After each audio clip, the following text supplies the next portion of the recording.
Today's episode is presented by Amazon.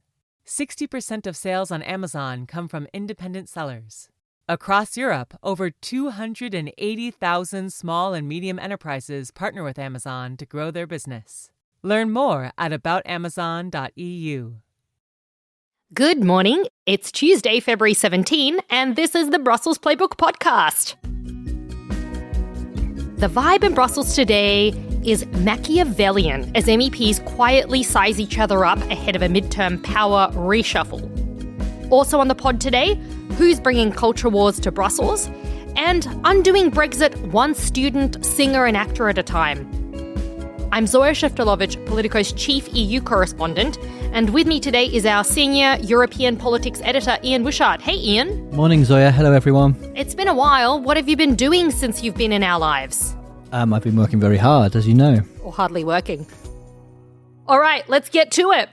Ian, there's been some shenanigans in the European Parliament, which there often are, but this time it's from our colleague Max Griera picking up on some stuff brewing where they're really talking about a jobs reshuffle already. We're not even halfway through the term. No, the term, of course, lasts 5 years. 2.5 years in, they usually talk about reshuffling certain jobs, perhaps looking at a new president, looking at new committee chair people. But yeah, we're not even at the 2.5 year mark yet. And already there's some gossip, well, quite a lot of gossip going on in the corridors, isn't there?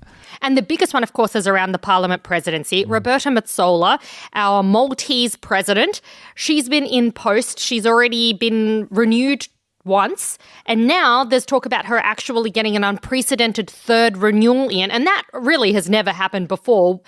I mean, that's quite astonishing. Well, she's a really serious politician in Brussels at the moment, in a way, say, previous European Parliament presidents haven't been. So she's worth keeping an eye on, and I think it's quite an open secret that she wants to run for a third term. That's certainly what people in the Parliament say, and she certainly hasn't denied it.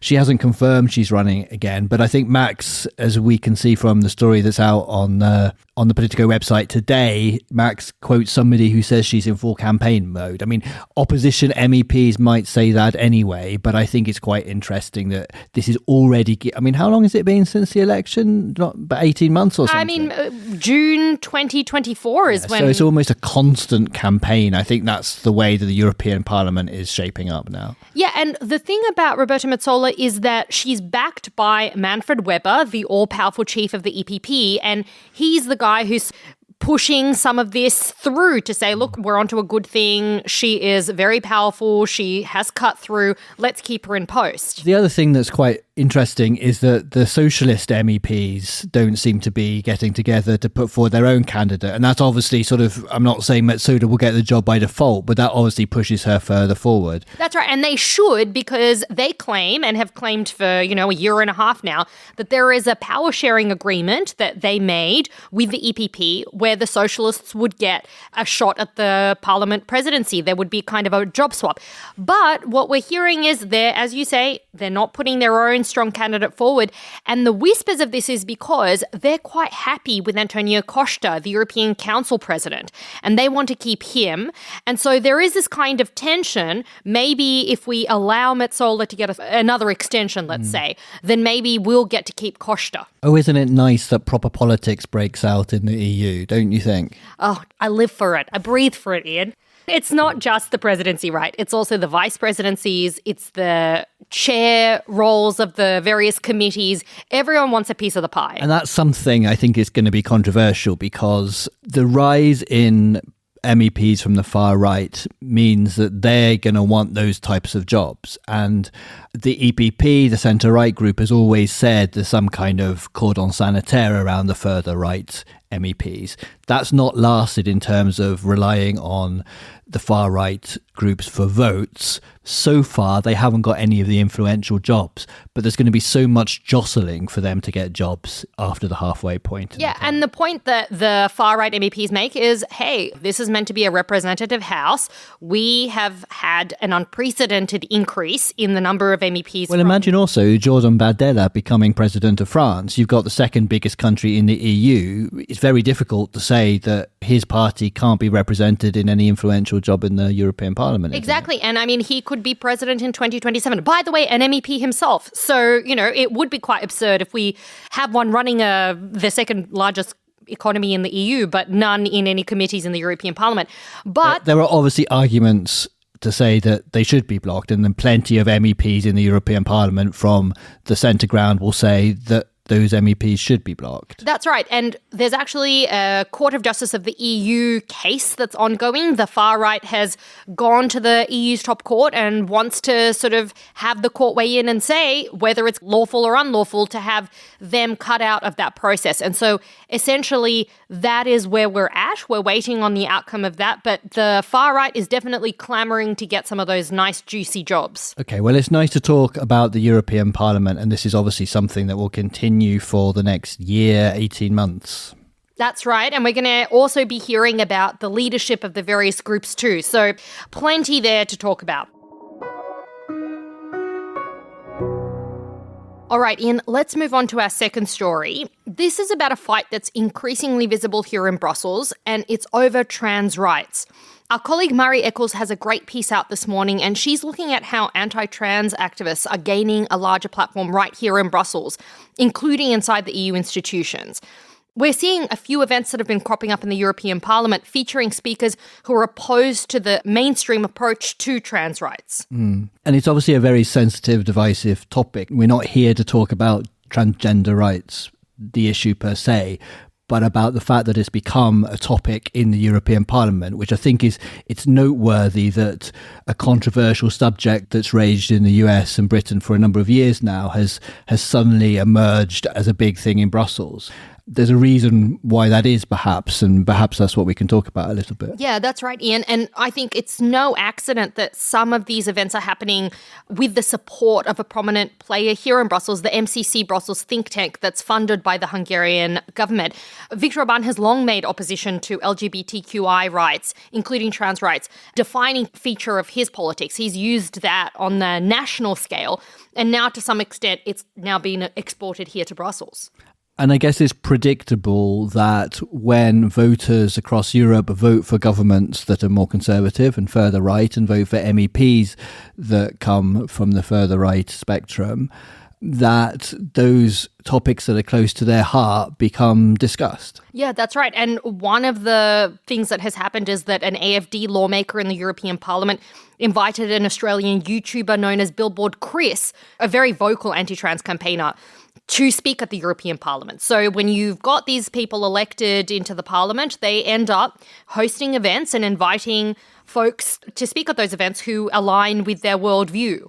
And we saw in the US in the presidential campaign that Trump's allies poured millions of dollars into that sort of anti-trans messaging. Yeah, and in the UK, we've got politicians like Liz Truss who are also pushing on a similar line. So I think it just kind of brings this debate to Brussels. It shows that it's happening here as well, despite the fact that I think for a long time that was seen as a really fringe issue that Brussels didn't need to concern itself with. I think people who I've spoken with around town have sort of said, oh, look, we don't engage with that sort of thing. People in Brussels have often thought they're above those sorts of issues, haven't they? Yeah, and now what we're seeing is that those issues are increasingly visible on the EU stage, and that's got groups that monitor hate and extremism worried.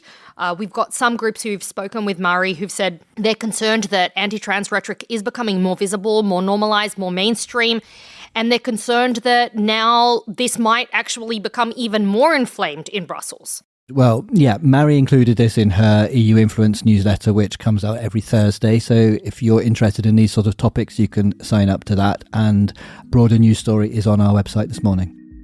Folks, we're going to try a little experiment. This is a new podcast, you may know, and we'd like to give you a little taste of a few other headlines that are coming online this morning so that you might get a sense of the news. So first up, we've got a really big story this morning out on politico.eu where we're talking about how Emmanuel Macron, the French president, is trying to far-right proof the French establishment. And he's appointing certain key allies to posts ahead of this 2027 election to try to ensure that his legacy is not destroyed. So that one's out on the homepage this morning, Ian. Yeah, and the other one is about the meeting of finance ministers we were going to mention, weren't we? Yeah, that's right. It's the ECOFIN, and they're going to be talking about the MFF, the EU's long-term budget, among other things, also about the war on Ukraine. But the MFF is kind of going to be the interesting point of conversation as we get into the nitty-gritty of budget negotiations. And finally, our third topic of the day is bringing British artists back to the EU. Brexit never goes away, does it? It's your favourite. I hear you eat Brexit for breakfast. It's very tasty, but it's past its sell-by date, some people would say. Yeah, like the milk in my fridge. All right, so what's happening is that we've got this delegation of MEPs from the European Parliament's Culture Committee, and they're in London this week, and they're discussing essentially touring bans. Yeah, because when Brexit happened, it hit musicians in the UK quite hard because they suddenly found that they couldn't just come to the continent of Europe to do gigs without filling in loads of paperwork, applying for visas and that kind of thing. And at the time of the Brexit negotiations, a lot of musicians complained about this, saying that it was tantamount to like ending their careers, really. Do you remember Elton John getting in on the debate? He called the government at the time, I think it was 2020 or 2021, he called them Philistines because of this. But there were a number of really famous musicians who got involved. Yeah, and it's not just musicians, it's actors too. You know, you've got touring stage companies that can't come to Europe without filling in forms. And you and I both know that form filling out is not the forte of the creative classes like ourselves. Speak for yourself. I just had a battle with trying to sign up for a mutuality, Ian. Let's not go down that road, shall we? Let's not. Right, so it's not the big stars like Ed Sheeran and so forth. I hear and it's certainly not the big stars in terms of politicians either. It's some members of the European Parliament in London today. And I think this shows that this is only the start of the argument, and actually it's going to get to a point where the government and the European Commission are going to have to get involved before anything changes, and it's a long way from that happening. Yeah, and until then, we're going to have to be bereft of our British actors and musicians. But it's not just that we're talking about here. These MEPs are also talking about Erasmus+. It's that mobility and education program. There was an agreement in December for the UK to rejoin the Erasmus scheme, and that was something that was quite controversial when it wasn't included in the original Brexit deal in 2021. Yeah, that's right, Ian, and it'll just cost London a cool £570 million. I think that shows really that this Starmer government, Keir Starmer, the Prime Minister of Britain, is really trying to bring the UK back towards the EU, whether that's been prompted by his own convictions or by the current geopolitical situation, which is forcing the UK back towards the EU. It could be both of those things, but I think it shows, doesn't it, that there's something happening here. Yeah, definitely. And we are talking more and more about this EU-UK reset with the US on one side, China on the other, and Europe and the UK looking for friends in old places. So this is one to watch. Ian, before we go, I just wanted to raise one super important point for those of us who are uncaffeinated and alarmed by the price of coffee in Brussels. Our colleague Gabriel Gavin went to Boosh. It's that... Oh, fancy. I know. He's a fancy boy. And he went to Boosh in Schumann. And as of this week, they've raised their prices. Guess how much for a coffee now? I dread to think. It's €5.20, Ian. Well, I'm sure the commission officials can afford that on their massive salaries, Zoya. That's a harsh characterization of our commission friends. But yeah, look, what they're saying is that coffee bean prices are high, operating costs are higher. Well, Belgium is cutting its VAT, I think, from March from 21% down to 12%, so perhaps we'll get a nice little spring bonus. Oh, Ian, this is news I can use.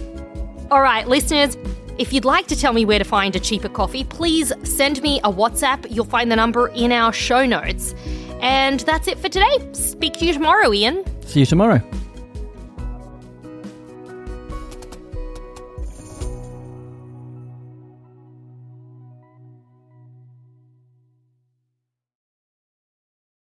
A message from Amazon.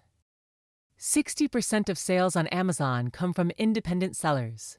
Across Europe, over 280,000 small and medium enterprises partner with Amazon to grow their business. Sellers like Novoma in Toulouse use Amazon to grow their food supplement brand into a global business. Learn more at aboutamazon.eu.